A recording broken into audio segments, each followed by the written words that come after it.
Hello, and welcome to episode 127 of Nintendo Therapy, a show about the latest Nintendo news and rumors, as well as a celebration of all of the things Nintendo.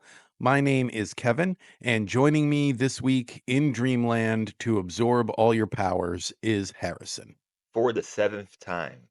But we're gonna get to Yeah. that though. Follow us Yep. on the social media. I'll always send out the Kirby meme like the bat signal. Although nobody really cares, I don't think. We're not. I wish I had that level of clout to do Yeah. things Hey, subliminally like that. Just drop some hints. sometimes you just got to make jokes that for your own sake, just because you find it funny. I That think I like it. I share it every time. I mean, there's like 40 Kirby games at this point, so Yeah, it's not our fault. it's not So an inaccurate meme. yeah. So, yes, do I wish I was Reggie and I could, share some, like, "Oh, I'm just sharing Wii Sports for no reason." No reason at all, guys. Uh, like, I think that's one of the only good parts about being famous is, what is it called? Plausible deniability. That's it. Yeah, plausible deniability is a lot more fun when you have a bigger following, but I digress. Did you what are you playing this week? This week I'm still playing Arceus or Arceus. I gotta keep correcting my pronunciation because found out I've been pronouncing it wrong. But playing Pokemon Arceus, working my way through that, and the main thing I was playing is I finished a playthrough of Shovel Knight, which I love whenever they do throwback to NES or SNES style games that are like a love letter to that era. Another really, really good one that I think is still available on like Switch and stuff. I played this all the way back on the PS3. Was Retro City Rampage? Have you ever seen that game? Mhm. Yeah, Yeah, so yeah, another like love letter to that era. yeah. Um, but yeah, I'm really loving Shovel Knight. I'm digging Shovel Knight. Huh? It's really good. It's medieval Mega Man, and I love Mega Man, so of course it's for me. I can't believe it sat on my Switch for 10 years without me playing it. Like it was one of those things I bought it because everyone talked about how awesome it was, and I just never got around to playing it. So finally on the Shovel Knight hype train after a decade. We'll be seeing a lot more of that, of Yeah, of those style games. Yeah, I have Shovel Knight. Like, it's been around for so long. Was it on Vita? I have it on something. I think Uh, it was on 3DS or it might have even just been DS, the original game. could have been. I could have had it on that. Yeah, it's been so long. Uh, you might like Animal Well, which was that Okay. which was that it was that game that was made by Donkey, right? Video game Donkey. And Mhm. it's that Metroidvania. Oh There's yeah, I remember when this trailer dropped. yeah, Yep. there's no combat, but you die, which which I found out in like the first 5 minutes. I was like, I thought we can't die. I was like, Mm. oh, we can die, but there's no combat. Got it. Got it. Okay. I remember But the first time I remember a game, like, making a big deal out of being, like, a throwback to retro style gameplay, and I'm not saying it was the first one, but it was the first one where I saw it was a major part of the marketing, was Fez, which is a million years old at this point, but that was the first time I noticed that, like, "Oh, they're marketing this around being a retro game."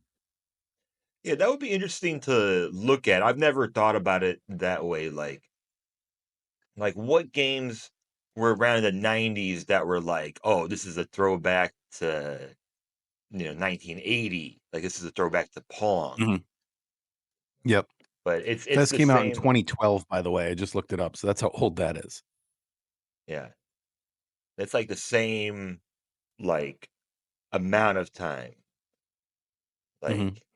Like, like the time between 2000 and anyways, yeah. Like Anyways, What have you been playing though? I for Nintendo, I only played the Spotlight this week because I've been busy with the gaming channel and just honestly Mhm. just a little bit more preoccupied with that. But over on the gaming channel, I am playing games that are available on Switch at least. You know, Hmm. Stardew Yeah. or what else am I playing that's available on there? And I've been playing a lot of new games as well that I've been trying out. And I know it's like, well, I just woke up to it. It's Summer Game Fest now. Um, don't know if I'll be picking anything up during this week. Honestly, I picked up games from last Summer Game Fest. Like I think that's when I picked up Batman and like Mhm. Witcher 3 and everything that I still haven't gotten into, but I figured, $5 for a license of that game. Okay, I'll pick it up. Speaking of which, did you know that, or did we know before is that the the Mario Kart bundles, which sold really really well, and apparently that was like a big percentage of the ones available. Those are Yeah, region. that's what I was gonna say. Is a big caveat to that is at least from what I was seeing, most stores were getting like way more bundles than just the system itself. Like they would get like 10 bundles and four i- single, whatever you want to call them, non-bundle Switch 2s. Yeah. And the Well, the game business article I won't talk too much about because it's so vague. Uh, it sure seems like uh, that was a huge majority Mario Kart World, even just standalone, like people who bought a Mhm. system but then either could not get the bundle or wanted a an actual physical game cart, whatever. But uh It's Mario Kart, you know? yeah. Everyone if you're into Mario Kart, you're into all the Mario Karts. Like you buy them all, you keep up. Like it's I compare a lot of things to this, but it is to some people like a Madden where like every time a new one comes out, they're gonna play it because like that's what they do with their friends. You know, it's like we've been doing this forever, man. Like we play Mario Kart, you know. So Mario Party's another franchise that's like that, where there's some people that they're a Mario Party family, and every time a new Mario Party drops, they're gonna get it. So it's just a franchise people follow. Yeah, for a launch title, it's great or it's perfectly fine. The only criticism could be you could have a another title to put next to it. Mm. And Yeah, there should have been two and a pet launched, and a two and different a bundle systems. Give us Bonanza, give us Mario Kart. I understand there are reasons that that wouldn't happen, but none of them are like so strong where it's like it's a crazy idea. Like they could have done it. There's yeah, just reasons they didn't. yeah. And give us something free because, I hate to insult everyone, but I mean we're dumb. We're just dumb Mm. people. Like it doesn't have to be something big. Just give us something small for Dude, free. even if it's just welcome tour. I mean, I know everyone's been harping on that since the reveal, but like the key thing I keep coming back to is it's called welcome tour. If the thing is to welcome you into the system, it should be included with the system. Call it something else if it's not included. That's the detail I don't see anyone arguing that I'm like, why is it called welcome tour if you got to pay for it? Yeah. So this was um I'm circling back now. They're region locked, which I did not realize. So wow. Mhm. Like imagine imagine had I like been in a different situation and just like bought a Switch from China Mm, because they're available. They actually come out they come out today. Or they came out yesterday in where I'm living. okay. So yeah, imagine if I would have like bought a bundle from China, paid a premium, and then was like, "Oh, man." Mm. I would've been so Yeah, mad. there's nothing you could do either. Yeah, That's yeah, and, I'll region locking is lame. yeah, yeah, and I guess that's all I'll kinda say about that. Maybe on my other channel, I'll talk a little bit more about just, like, they they need to figure out the bricking situation, and I think they will, but they need to figure it Yeah, out are you talking about the story where fast. people have already bought used systems and found out they were bricked by the previous owner? Well, when a sys if they're gonna break systems, if they're gonna restrict systems like that, it doesn't happen immediately. Mhm. It's not like you break the law and then bam, right? You can break Yeah. the law and then Well, you weeks saw that like story, right? yep, And yep. they bought it Let's from talk about it now. Walmart, so I feel like there's gotta be some sort of situation where if you have these companies that refurbish systems and things like that, like, part of the process has gotta be, like, don't let the general public be able to unbrick a system, but find a way for these major sales sources, that are selling you systems to be able to unbrick it. I don't know. I don't know. Because like I think you just avoid breaking the system altogether. It just like it like Well, I that's a whole nother discussion, yeah, I didn't yeah, wanna get that which is why I too. didn't want to like get into it Mm, too much because I could probably talk about it all episode. It's like just don't do it, you know? It's like like like like you're gonna have people at Walmart that are like 70 years old that have they don't know what a MIG switch is. They don't know what these mhm, things are. And like yeah, and then like you're gonna expect every system that gets returned, you expect them to like not to like do the whole process where they're gonna like set up their account, sign in, check the internet, do everything. They knew from the mhm. start Nintendo knew from the start that this was going to be an issue. And if they didn't, they're done. So that's like kind of why I wanted to avoid this point because um I just think I think it should have never happened and they need to figure The it thing out is, immediately. the whole concept of bricking systems is a newer development in the stage of technology we live in. So we're experiencing right now the road bumps of it and them really figuring out, like, when do we do it? How do we do it? How do we do it where it doesn't result in things like this? Like, I think they unfortunately went ahead with the decision to do it before any of these questions were answered. They need to change their philosophy. The Yeah. more and more they fight back against this, ha- Mhm. hackers don't like I think hackers they love when people are like you can't hack this. It's the same thing Mm. it's the same thing when I see, like, people like Dana White come out and say that they always go after people who pirate their pay-per-view events. Mhm. You're just asking for it, man. You're just asking for people to do it. You can fight against it, you can pay all this money to, like, shut these people down. It's gonna happen regardless, you know? Like, Yep, you and it's and like how that prohibition creates crime, like, you're just encouraging people to give it a try. yeah.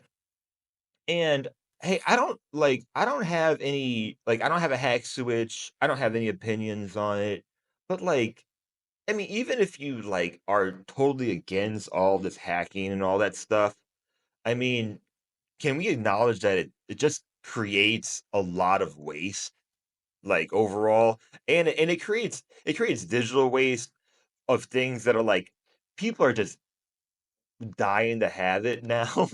Like we Mhm. have freak systems when people aren't able to actually get the system right now. So, there's enough tech waste out there in the world we don't need anymore. Just restrict their accounts. You know, I have no problem with that. That isn't that what like Xbox Live does, right? Like just you know, I have no Yeah. problem with them banning accounts. Everyone Yep. does that. So I I gotta stop. I gotta move on. Yep. And Yeah. Let's we'll and keep it to more actually Nintendo love. and actually, this has been kind of a a therapy session already, All right. which is how I'm gonna transition. Oh, wait, but before we do Go the ahead. therapy thing, though, I did have, like, a news story I wanted to mention. Yeah. Just something that I thought was like I posted this on Blue Sky. I thought this was just an interesting way that the news media is covering something. So the headline is it's a rumor that Sakurai asked Nintendo for Kirby Air Riders as a negotiation so that they would get another Smash Brothers. In other words, what they're implying here is Sakurai wasn't really feeling the idea of doing a new Smash Brothers, and Nintendo was like, "All right, we'll let you do Kirby Air Riders since you've been talking about it for 20 years, and if you do that, you'll do Smash Brothers for us." And he was like, "Okay." And the thing that I think is funny about that is this poor guy just wanted to work on this passion project that he's literally been thinking about since the GameCube era for like 2 decades now. And the headlines are basically, "We're gonna get a new Smash." It's like completely like against his whole feelings on why he's even doing this to begin with. Yeah, well, hopefully he's not doing it for that reason, for the recognition or Mm, like the response to it. It's still going to be his passion project. But if that's true, that's pretty crazy. Uh, mhm. just like that opportunity. Like I was watching I was watching the NBA draft last night. This is comparable. I promise. Okay. And this year, more than ever, and I think this is because of NIL, which is a great thing that I love. The fact that college players can actually make money off their own brand because why should they not be able to do that? I think that's one of the reasons, but I saw more players upset with where they were going than I've ever seen in any draft ever. And Hmm. could you imagine being like, "All right, man, I'm gonna give you $5 million a year, but you gotta go to Salt Lake City." Sorry, man. Well, like, would you care? No, like, who cares? No. Go be an athlete. Go live the Mhm. dream, you know? Yeah, I mean, that's part of the dream. That's like and this is a common thing as well. That's like rock stars who don't like being on tour and constantly talk about it. And it's okay to get homesick and it's okay to be like, "Oh, like this tour is really dragging or whatever." But it's another thing entirely to be like, I don't want to tour anymore." It's like, wasn't that part of your rock star fantasy to begin with? Like it's sort of the same thing. Tour less when you get older. That's what I Mm. think. Yeah, exactly. Like, Yep. because it does get harder, like, I'm not a Metallica fan, but, oh my god, just, Mm. like, it it's gonna be a lot more fun when you're 20 than when you're 60, and Mhm. I would be taking all the luxuries. Do your shows, don't be like, I shouldn't bring up the Beatles, but yeah, don't do that. But anyways, go back to Sakurai. Now and then. Could you imagine being like, "W we gotta give you millions of dollars to do this game Mm. that everyone's gonna play. Like, Yeah. we gotta get you to make this game that everyone's gonna play, that we're gonna give you millions of dollars for. You gotta do it. You gotta take our money." Like, I've just Well, it's never also I don't know if legally there is any ownership there, but it's also nice that they want Sakurai to be working if there is a new Smash Brothers on the horizon. Nice that they care enough to give him this passion project and keep him for Smash rather than being like, "Okay, you're tired of doing Smash? That's fine. We'll find someone else to do it." You know, so it's nice that they did it that way. That's great. If that's true, that's crazy, Mm. and I was doing some deep dives on HAL Laboratories this week getting ready for our Kirby game, and yeah, I wonder if Sakurai in Japan is one of those guys that you can, like, just kinda see randomly because, like, Because yeah. I just had this random thought too. It's almost like the perfect time for that as well, with the Switch 2 being like this new era and us having just had Smash Ultimate and everyone saying like, "Where does Smash go from here?" It's almost like the perfect time to pass it on to a new creative mind and just be like, "All right, that was the Sakurai era of Smash, and now this is going to start the new one." But, like, obviously, they're not doing that, but I'm saying they had an easy out if they needed it.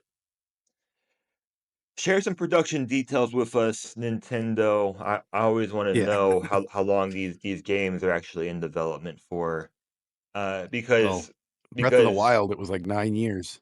yeah, there's no way they launched this system and they don't already have a plan for Smash. That is like Yeah. their big IP. And and yeah, I'm gonna just toss out a prediction because we love doing it on this show, and I should keep a chart of all our predictions. I'm tossing it out. It's not going to be next year. I'm saying 2027 for Smash at the soonest. Just randomly saying it. okay, I'll make my prediction. We will not Mhm. see a Smash game until we have a Smash movie. Ooh, There we go. that is what people want them to build towards for There, some reason. there Even we though go. Zelda's live action, so that's not going to be part of it. They're going to have to make another type of Zelda. Yeah, yeah, But you whatever. brought it up, and Mhm. one of the most intriguing things that we get to talk about these next for however long we do this podcast for is how they create or connect this whole cinematic universe.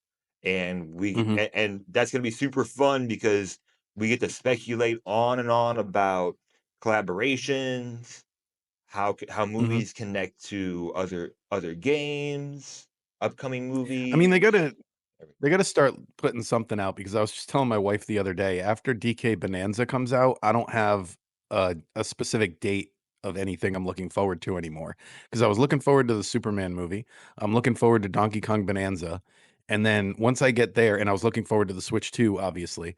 Once I get to DK Bonanza, as of right now, I don't have anything with a release date. Like, I'm looking forward to Metroid, doesn't have a release date. I'm looking forward to Pokemon and some other projects, but like nothing. I need another date to count down to, guys. So get us some new news. ZA doesn't have one. I'm forgetting now. Oh no, they did actually just recently do that. You're right. It's, end of October. That's right. That's right. Because it was Yep. earlier than I thought. End of October is a great time for Pokemon. I think like Gen 2 came around that around that same time. I have no idea. Anyways, was there any other I don't think I had any That news was it for items. me. Yeah. I, Or I just I just wrote down that all the headlines I saw this week. I should have wrote down some examples were like ESPN articles like like Nintendo's gotta have a direct or or all right. they're gonna lose moments just Here's overreactions. my thoughts on the direct, which I sent you in a DM, but I'll put it on the podcast. So now another official prediction. Um Nintendo usually does a Nintendo Direct right before a Pokemon Direct, and they usually announce them out of order like they've done with this. Like they announce the Pokemon one first and then the Nintendo one later. So, Pokemon Direct is July 22nd. So let's say like third week of July. Also, maybe second week of July. Also, when they launched the Switch, they did a huge direct 6 weeks after the Switch launched. So, that would also put it for mid-July. So, I think mid-July we're getting our next direct. That's my prediction. I've now put it officially on the podcast. Which is probably true because we'll be releasing some bonus episodes but taking some time off. But hey, um I'm I'm The not going. second we take time off is when they're going to announce it. You know it. Yeah, yeah. I'll be ready to go though. But Yeah. but at that point, the most I'm doing is a reaction pod. I'll just Mhm. come on. Oh, I'll just by the come on way, for an hour. you were right on the money. I love live that fact checking things on the show now. October 15th, 2000 was when Pokemon Gen 2 came out. Yep. Yeah. So yeah, let's get on to this next segment. Because Gen 2 had the perfect fall vibes. and Mm, then heart gold, soul silver was even better with that.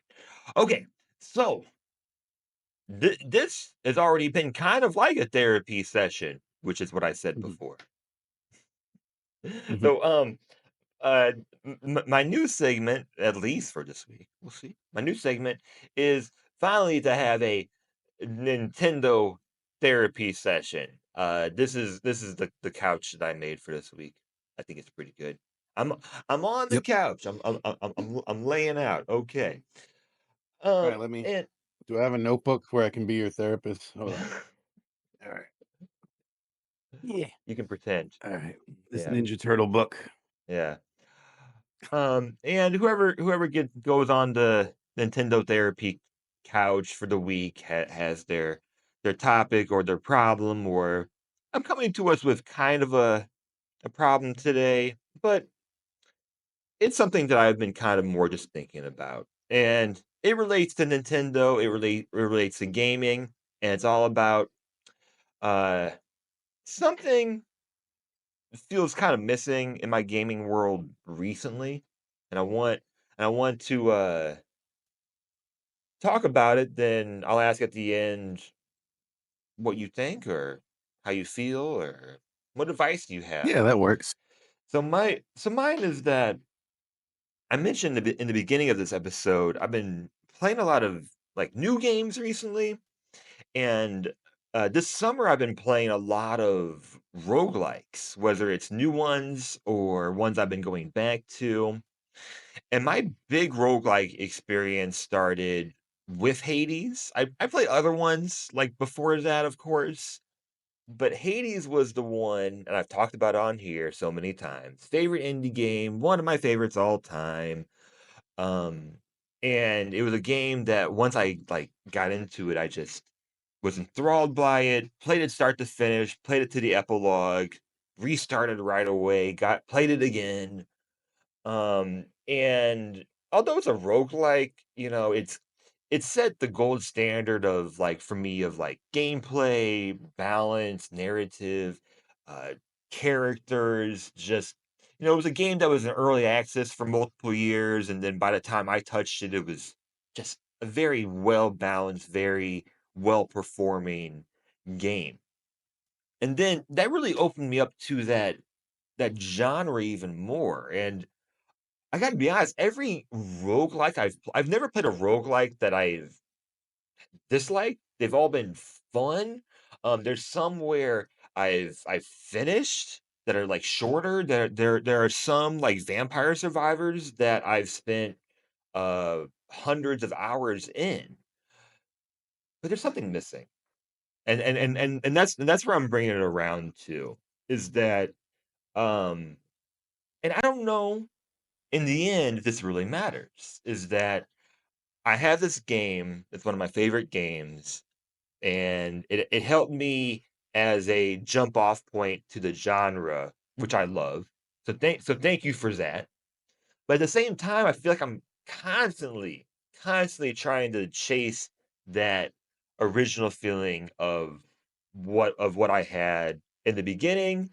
Even though I've had fun, even though I've had a lot of fun with these games, I never feel like I'm getting that same experience from before. So let me kind of wrap it up and then I'll send it over to you. A simple solution, Hades 2 is coming out, also as a console exclusive initially on Switch 2. That could be an easy way to kind of get over that a little bit. And also, I could say that perhaps it just doesn't matter. And that's the realization that I'm having. Because it happens in other Mhm, games, and you can make your comparisons. Like, there is Minecraft, which set the standard for like sandbox games that I'm chasing. Breath of the mhm, Wild, or games like going back to like Link to the Past, when you're thinking about exploration. And I'm I have spent the last 5 or so years trying to find a game where I explore and feel that same way. Tears of the Kingdom mhm. had its moments as well. So, I send it over to you now, Kevin. What do I do? Yeah, what do I do? I don't know, because 'cause you're not alone in feeling this. Like, I was watching a YouTube video essay this week, that was breaking it's I'm trying to think of the name of the video, but it was something to the effect of, like, why doesn't exploring feel as rewarding in modern video games? Like, and it talks about how when the worlds were smaller, we liked exploring more. And I think the what they came away with is like the sensory overload, and in games like Breath of the Wild, you have a lot of empty space in the world as well, so you're not being as rewarded for exploring. Versus another modern game, something like Mario Odyssey, you're constantly being rewarded for exploring. So it's almost like that's what modern games need to get back to, is if you're going to give us bigger worlds, every piece of that world needs to matter. Um because if when you're exploring you're constantly finding nothing exciting, eventually you're just going to not be excited about exploring anymore. Um but yeah, that was something similar that I looked up this week about that. And I don't know. We could be getting jaded as gamers. Who knows? Uh, what's I mean, do you have a comparison? Is there a game that was so good that like you've tried to kind of chase that feeling of that game? Yeah, I mean, Tears of the Kingdom, I feel like was that where like I was chasing Breath of the Wild. I mean, these are the examples we keep coming back to, but they're true. Um, Paper Mario Thousand Year Door. I don't know if it was because of the legendary, I did a whole bonus episode on this, the legendary status it had for so long. When they did the remake and I finally got to play it, I was like, it's good, but like I didn't feel, it wasn't a game that I was like thinking about while I was at work or anything. It was just like fun while I was playing it. I didn't obsess over Thousand Year Door. So that was another recent one. And of course, with Mario RPGs, I'm always chasing the original Mario RPG, and wanting them to recreate that. Final Fantasy, there's a great franchise that gives me this. I haven't been in love with a Final Fantasy title since 10. They like, there are pieces of them I like in everyone after that, but none of them really hit the way that they used to. So, but part of that is I think they really kind of changed the way they make Final Fantasy games. So that's not on me, that's on them. Like they make the games differently now too. Um, I what are didn't some other ones? change, you Oh, changed. yeah, exactly. Mega Man is another one where the classic Mega Man formula gets kind of stale after a while, and it seems like they don't really know what to do with it, because every time they try to change it, people are like, "We want something different, but not that." Like, so every change they make people don't like, but they also all agree, well, the core formula is worn out. So, we got to do something different. We just haven't figured out what the different thing is yet.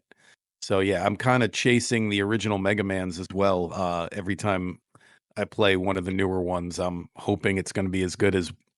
I think my favorite era of Mega Man is like 1 through 4, and I think that's most people's. Some people go up to 6, but I'm always chasing that original 1 through 4 anytime I play anything after 4. So that's another franchise. You So either die a hero or you put out enough games to see yourself become boring. so talking about it definitely helps. I think it's just Yep. a feeling that it's not, it hasn't brought me like this deep depression or anything, but it's something I feel Mhm. all the time when I'm playing so many games, and it's comparing things to, Yeah. like uh, yeah, we're talking about a lot of the same games we talk about it all the time on here, but like Stardew Valley has totally cornered that genre, and that's a game I've obsessed over. Uh, Mhm. and then like Games like NBA 2K for me, they just monopolized it. So, Mm. like, I lost that experience because they just don't allow any other games to compete with it. And I'm even playing 2K14 on my gaming channel because of that. Like going back and playing like older, actual, like, in my opinion, better ones. Bring back Mutant League. That's your competition. Oh, Do you remember it's those games? yeah, yeah. I think Yeah. Okay. do they still have? I think they or perhaps they have the older ones on Steam. I don't know. Anyways, All right. yeah, yeah. I mean, it's just I I always feel this way for some reason, and this is how I wanted to start the inaugural uh therapy session that we have. I I think that's about it. Yeah, talking about games that might spoil a genre. Okay, and like magic, it'll look like we just transitioned over to that. I don't know if is the couch too red. We're gonna play around with it. We're Mm. gonna figure out this graphic. But hey, if you're joining us today on YouTube, like, subscribe, do all the YouTube things. You know, we always forget to say that. All right, so Yeah, um, I didn't really prepare anything for this, but I like the idea of the segment. So, and a thought occurred to me while you were talking. So, here's my Nintendo therapy that I need to get off my chest. Is I think similar to you chasing the feeling of how the games used to make you feel. I have been struggling with the idea of my backlog for the longest time, and I've talked to you and Sean about this, and even Sean knows I've been working forever on trying to get the backlog down to a manageable amount. And I've thought about it, and I think this line of thinking boils down to two things. One is that I grew up in the era of the Nintendo 64 and the GameCube and the Super Nintendo. Not so much for the Super Nintendo, but definitely for the Nintendo 64 and GameCube era. You could follow every release for Nintendo and, like, be caught up. Like, they were spread out enough where you didn't really build up much of a backlog, you built more of a library of games that you have played, and I don't think it wasn't until I was an adult where you were buying games and not even playing them. They were just starting to pile up in a backlog.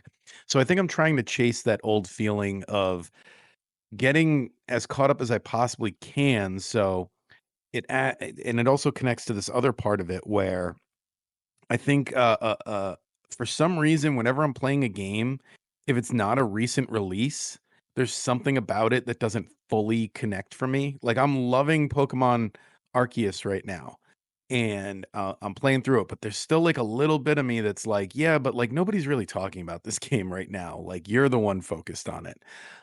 Whereas when I get Bonanza on release day, I'm gonna get a little bit more enjoyment out of Bonanza just from the collective shared experience of playing it as everyone else is playing it. So, I think that's part of my obsession with the backlog is the backlog games when I eventually do get to them, no matter how good they are, they never hit me as hard. So, I guess what I'm bringing up on the therapy couch is like, how do I get over that? Like, I need to be able to enjoy an old release just as much as a new release. It doesn't matter how much people are talking about it. So, I don't know. That's my thought for this week. yeah, I don't know how to practice my counseling skills on this. I'm trying to figure out the right way to frame it. Because usually I wouldn't be asking questions in this, but Yeah. I'm really trying to frame it in a way that I'm not gonna project too much. Uh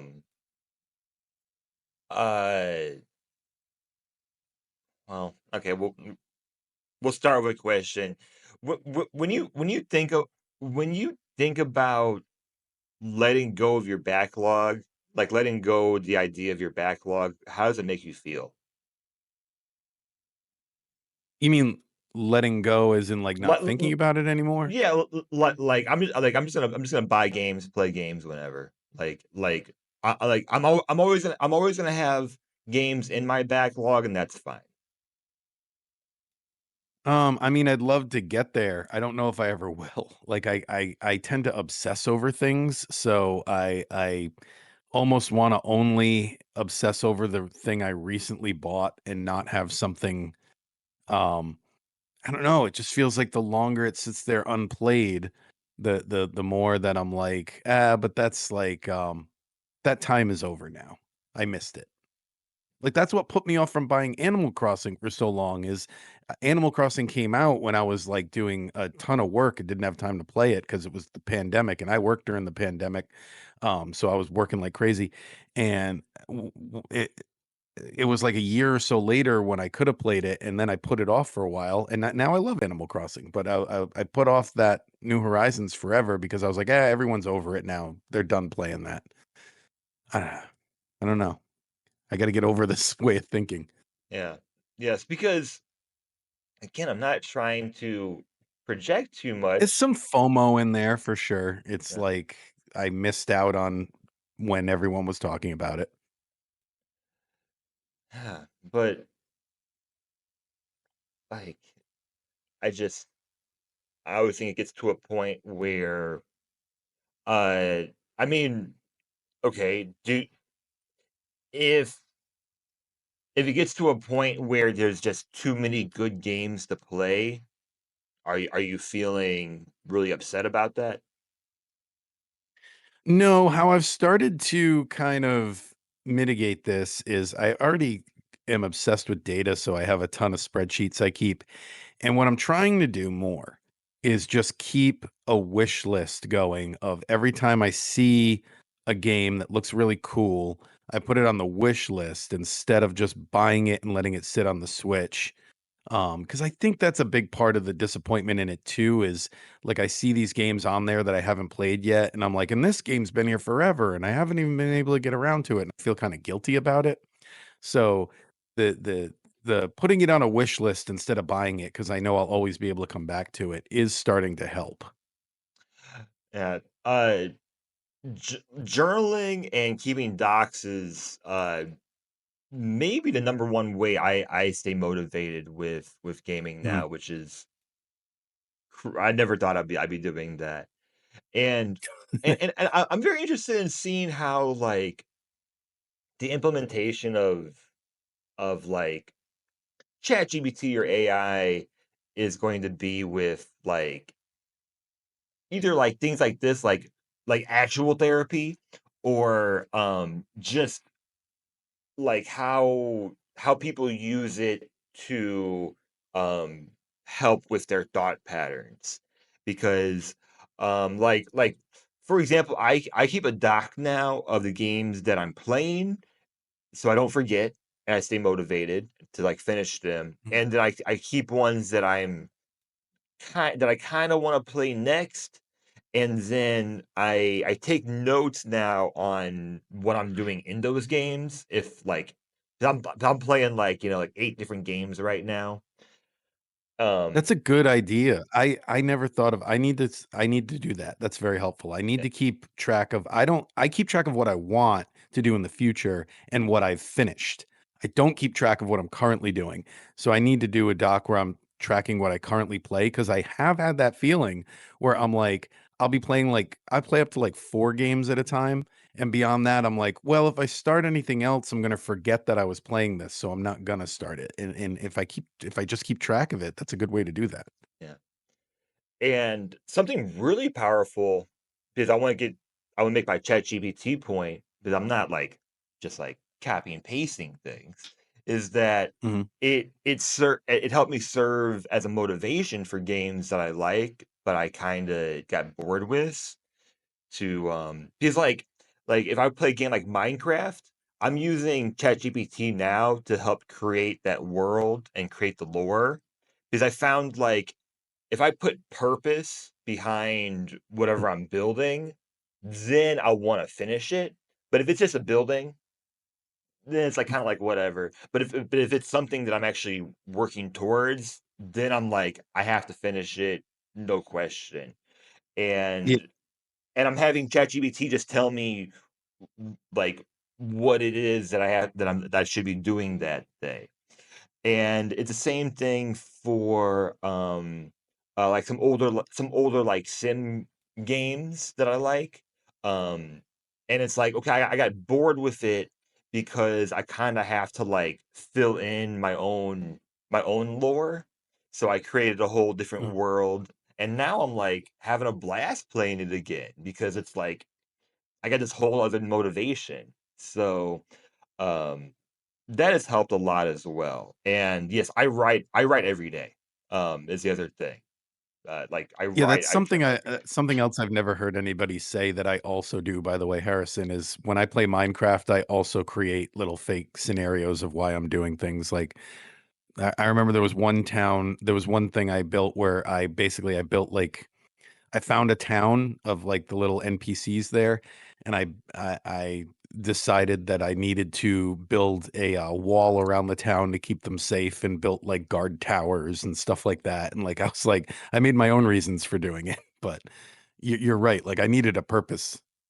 Yeah, yeah. I think that's something that I just learned from uh my friends that I've made that have been playing Minecraft forever.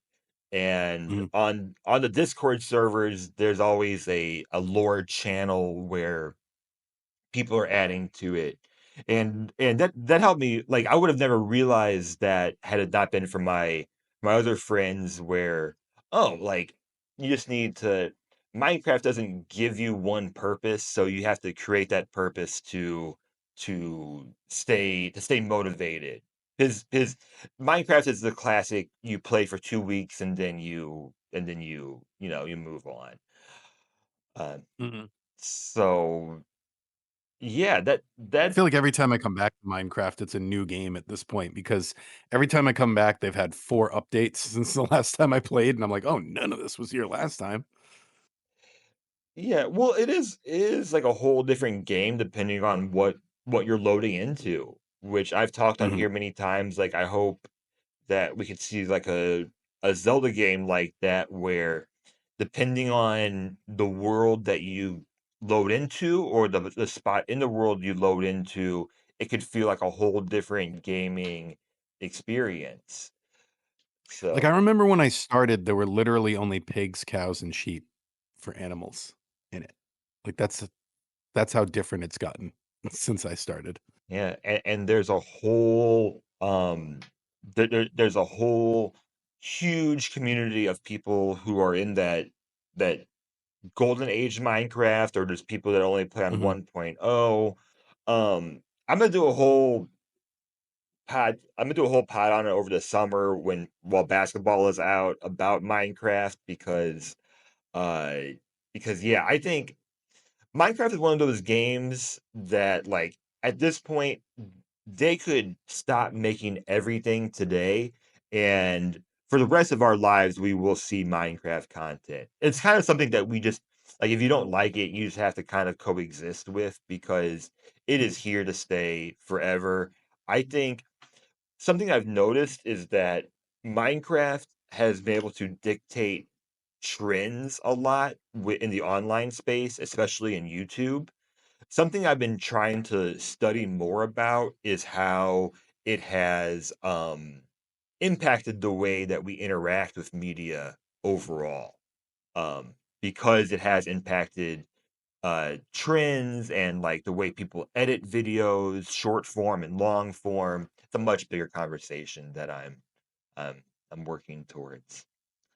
So yeah, um, keep keep at your backlog if you want to, but stop having the backlog if you don't want to.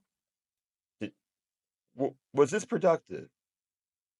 It was. Like I said, I'm gonna start keeping track of the games that I'm currently playing, but, I don't know if I'll ever let go of the idea of the backlog. I'm looking at it my spreadsheet right now. I have completed 74 of the 106 games on my Switch. I'm at almost 70% completion. So I'm getting there. Yeah.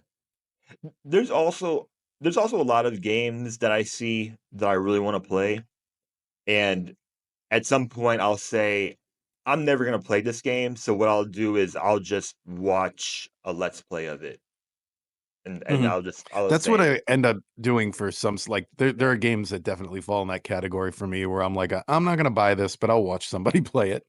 yeah. There's yeah, I mean, there's just too many games, and that's my reality is Mhm. that I know that, like Return to Dreamland, keeping on topic with Kirby for later, was one of those games where I'm like, I'm not spending $60 on Return to Dreamland, but it does look nice, so yeah. I'll watch somebody play it. Recognizing habits, I guess, too, because, Mhm. I know for me, I'm constantly, like, looking up stuff and reading stuff that I'm always finding games. I know that I'm gonna find more games in a year that I'm gonna be able to play that year, but then I already have the backlog, so I that's just the reality of it. But perhaps it's also I wonder if there's ever a fear of no, it can't be.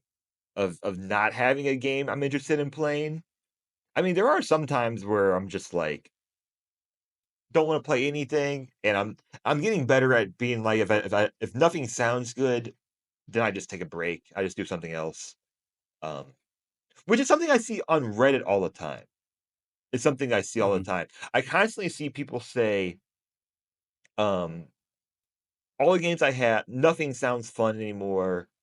You know, none of the games I have sound interesting. I don't like gaming as much anymore. And like the first thing I would go to is just have you taken a break at all because that's okay. Um, so that's the other part. Take a break from gaming, but then go listen to your favorite gaming podcasts while you're doing that. So, okay.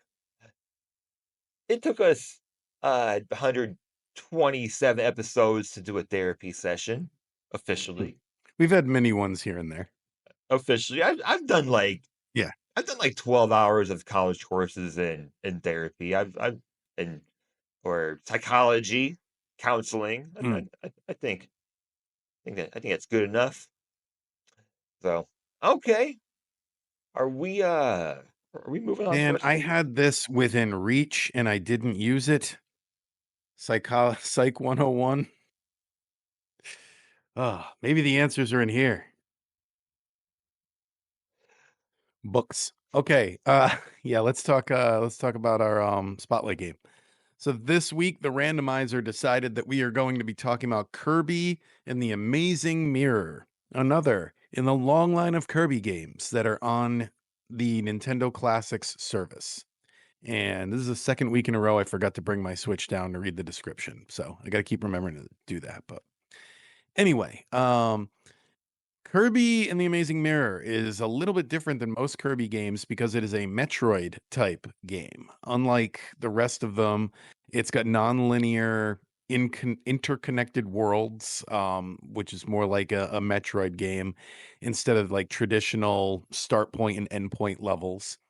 It's a big maze with branching paths and hidden areas. So I really, really liked that change because I went into this completely blind.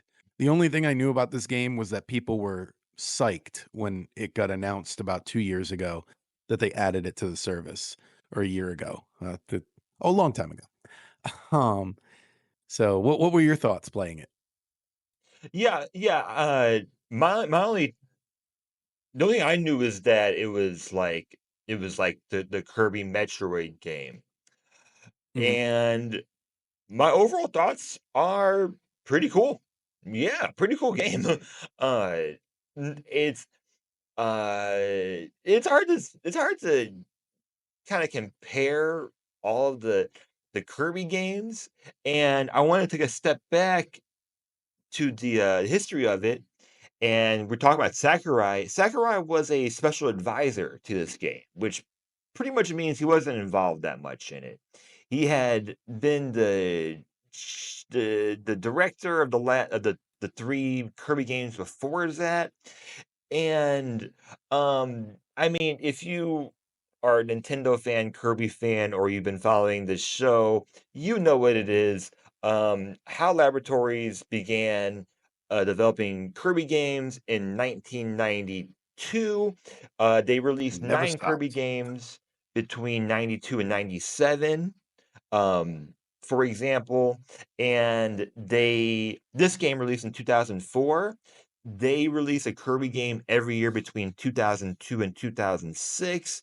The only year they did not release a Kirby game, 2001, was Super Smash Brothers Melee. So And kind of a also big game that year. Yes. also they were supposed to have Kirby Air Riders at that point, which got canceled. So you could kind of count that in there. Right. So, yeah, I mean, this 2002, 2006 was Nightmare in Dreamland, Air Ride, Amazing Mirror, Canvas Curse, and Squeaky Squad, which I'm just like, how many of these games have we not played? uh, Yeah. and yeah, I wanted to just kind of point out that it's interesting how Laboratories has been around for 45 years. I can kind of remember them doing something for the 40th year. And they've remained consistent. They've been working with Nintendo since 1984, and they've developed developed a game almost every year for that time. And it's so rare, but at the same time, if you Well, try to like I said at the beginning of the episode here, there are I googled it. There are 40 mainline Kirby games. So that means that according to that statistic, which I didn't dig deeper into, there's other Kirby games they're not counting, which is probably stuff like Smash Brothers and things like that. But still, Oh, sure.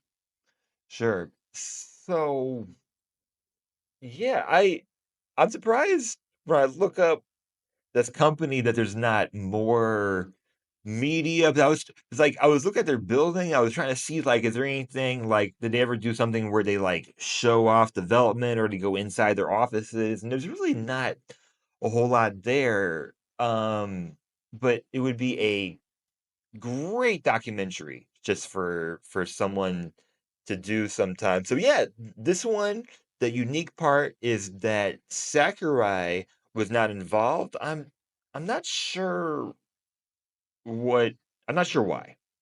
But this was um mostly developed by a Capcom subsidiary, which I mhm, think is the reason why we see the oh, Zelda, Four Swords, sorry.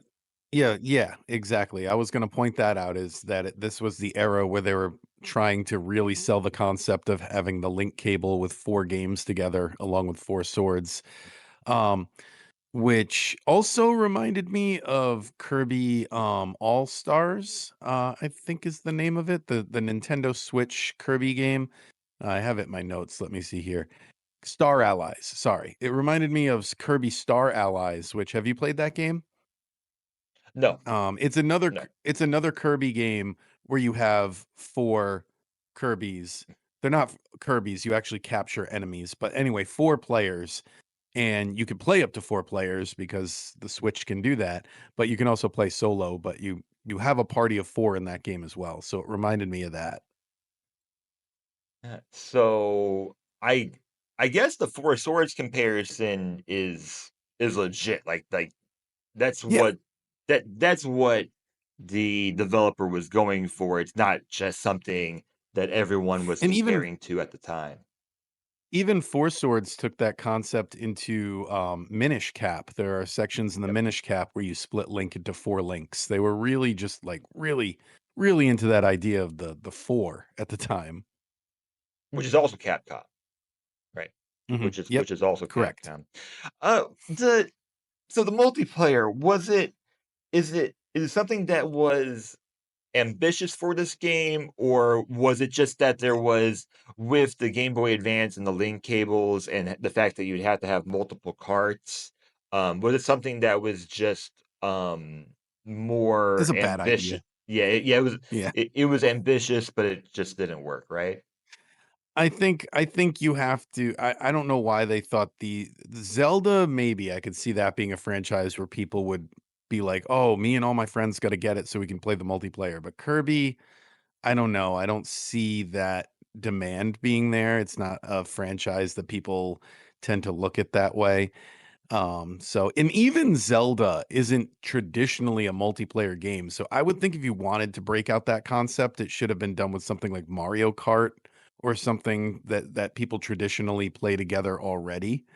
Um, so it is weird that they decided to do that where you had to have the 4 carts as well. It's really nice to see that the Nintendo Switch 2 is starting to finally, all these decades later, pull away from that idea and have some games where you can play multiplayer with just one copy. It took them this long to get around to that. So, the technology was there. They just didn't do it till now. I don't know if they could have done it on the Game Boy Advance though. Probably not. Like they probably needed the 4 carts for that to work. There was so much of that technology at the time that is still confusing to me. I mean, there's Mhm, just, like, some black magic stuff, like, the fact that, like I've talked about in here that if you hooked up your GBA link cable to your GameCube, that was the only way to get to the island on the original Animal mhm. Crossing game, I and saved mine. I still have mine just for that. Like if I ever want to go back and play mine. yeah, and at the time, I'm like, "I don't understand why I would need my Game Mhm. Boy Advance to go to the island, but that's the cost of admission, I guess." Wind I still don't Waker understand used why. that too.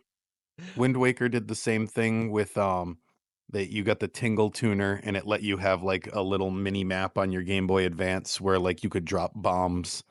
Uh it was they were you ever hear the phrase technology without a purpose? It was almost like that. Like, okay, we have this tech, we can do it. We don't really know what to do with it. So they were trying things. That's, like, slightly more. That's, like, Yeah. slightly more because, like, I think for Animal Crossing, you just plugged it in, turned it on, and and then it showed up, and then you could go to the Mhm. island. And then that was the only way to get, to change your complexion, which is crazy to think about at the time, but Mhm.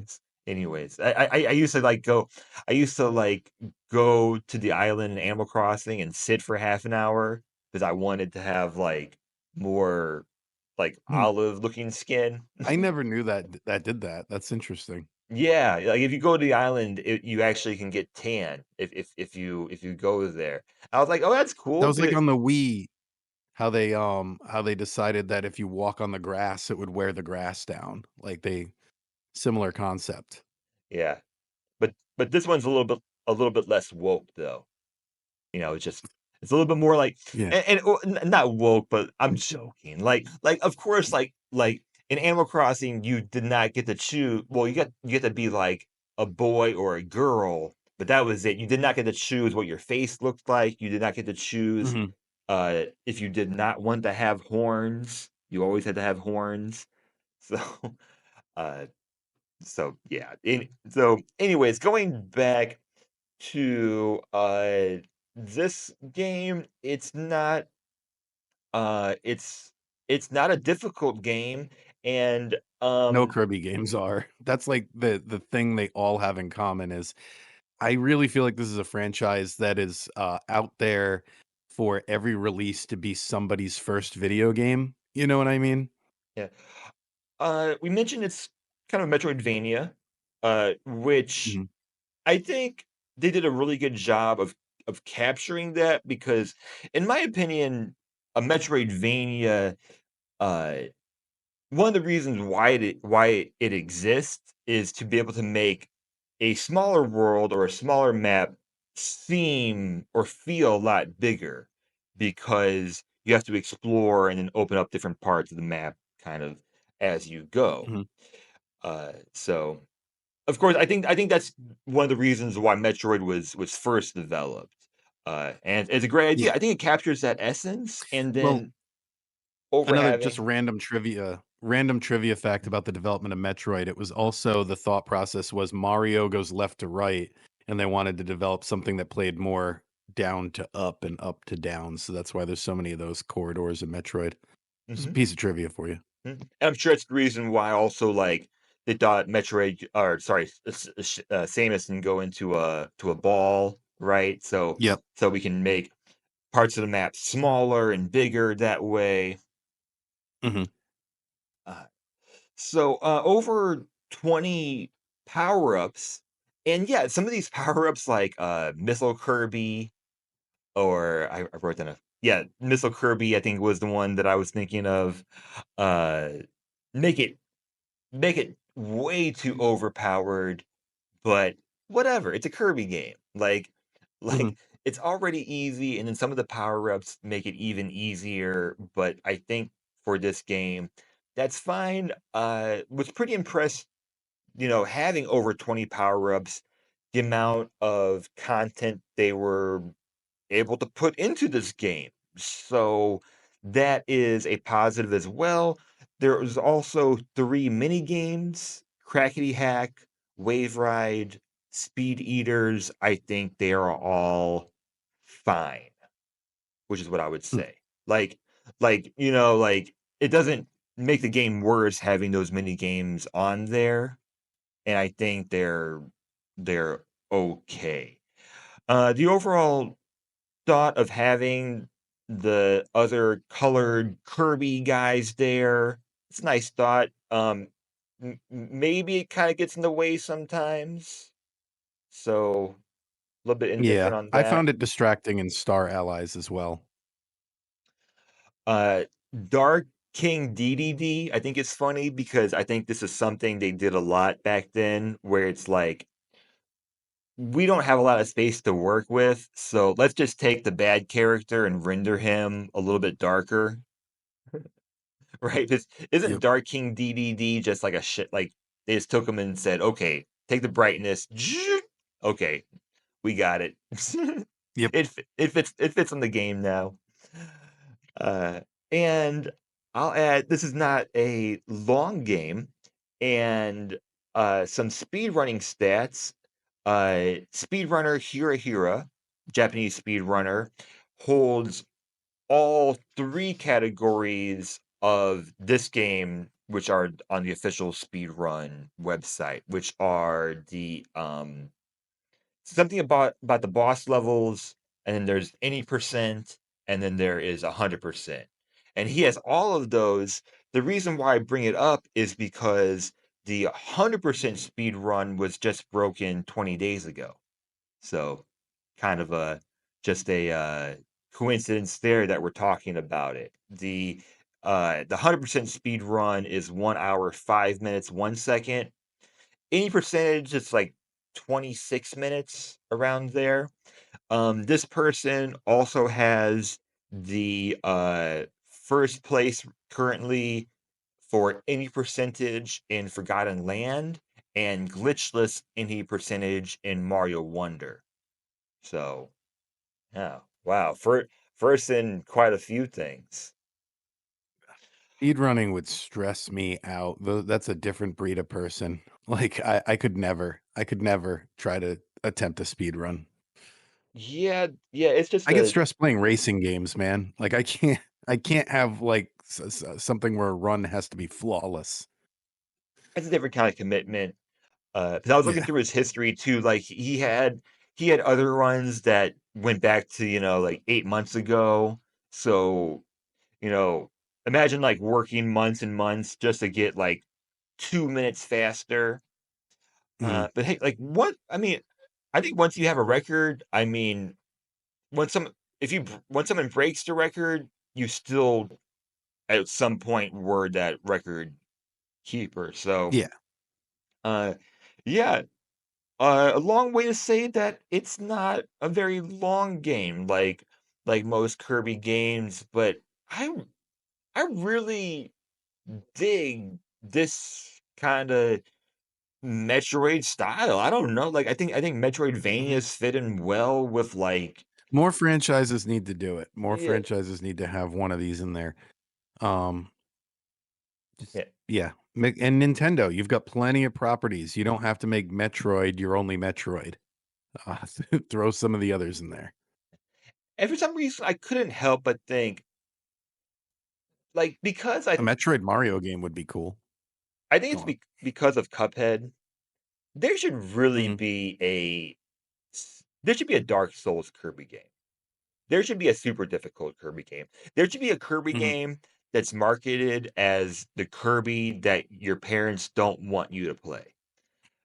I I Well, have I you ever really seen the meme that Kirby has to be angry in North America? You could have the angriest box art for that game. If you look at the Japanese box art compared to the North American box art for most Kirby games, I'll repost it for this, episode. They always change Kirby's face to be mad in the North American box art for some reason. it "This ain't might your daddy's Kirby." yeah, it might be just the way that we are perceived over here. Or Mhm, maybe that maybe Nintendo thinks that, we're still in like this like grunge phase. Which in that case, mm, give us the Dark Souls Kirby. Give us a Kirby that, you know, um that it's not meant for kids.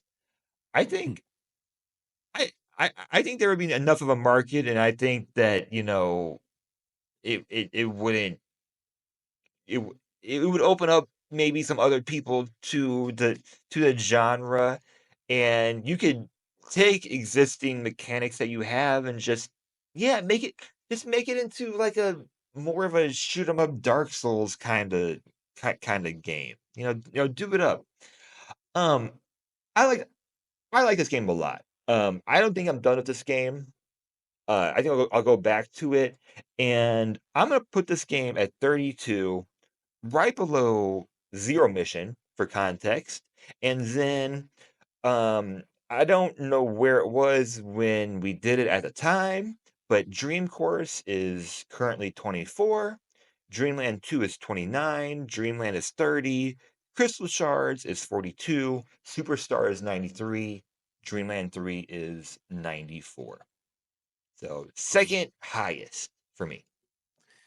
Me as well. I put it a little higher on my list, but it is also the number 2 Kirby game for me. I liked Dream Course more, and Sean will know exactly why. He and I grew up with that game. We played a lot of Dream Course when it was a contemporary SNES game.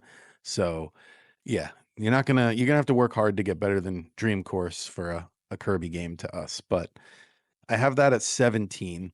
This game I have at 23. I really liked it. I could not in good conscience put it above Tetris, which is number 22 and 21 on my list, the two Game Boy Tetris games. So Tetris was the wall that it couldn't break. It is above Mario Party 3, and I feel okay with that. Cool. Yeah, Um, slightly higher. Yeah, at this point, I think top 40, top 30. I, mhm. I, I think that's really good. I think I'll come back to this game. We recommend it to any Kirby or Metroid fan. We kind of I also recommend it to anyone who's looking for I know the term cozy game gets overused, but if you're just looking for something that's not too difficult and you just kind of want to, play a video game, I do get in those moods where I'm like, I don't want to challenge. I just want to play a game. This is a perfect game for that mood. Let's find out what we're playing next time. Shuffle that randomizer.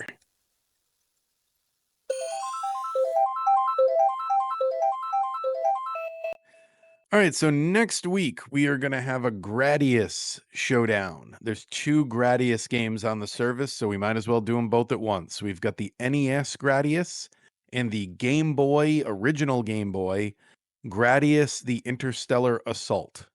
So, time for some shoot 'em ups next week. A genre we have both said we're pretty into and wish we played more of. So, here's some more of it to play. Um, I guess that's all our thoughts for this week, though. Did you have anything else on Kirby before we go out? have you played this Okay. one? I've played it. I don't have any like specific memories of it, but I have not played the Game Boy one. I've Oh, definitely played the NES one. Grandia. That's it. Never mind. Never mind. Oh, Gran is that how you pronounce it? No, no, no, that's the game that you've played, right? Not Gradius, but you've played Grandia. Never mind. This is this is Um, this is a I horrible don't way to know. end this episode. No, it's a good way because 'cause you're just now making me real no, No, no, no, no, I've played this. I own this. I own this, in my retro collection. I've played this.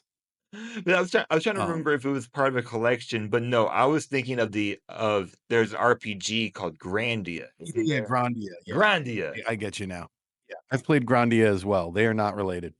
Yeah, yeah, Sega anyway. Saturn.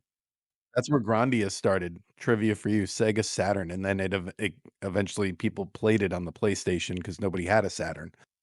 Yeah. Anyway, it's a little sidetrack there. Sega's biggest mistakes. We should do that tournament. Anyway, thank you all for listening. Leave a comment down below what your favorite Kirby game is. There are 40 to choose from at least. So leave it down below. What kind of Kirby games do you like to play? And we will see you next week for more Nintendo therapy. See you then.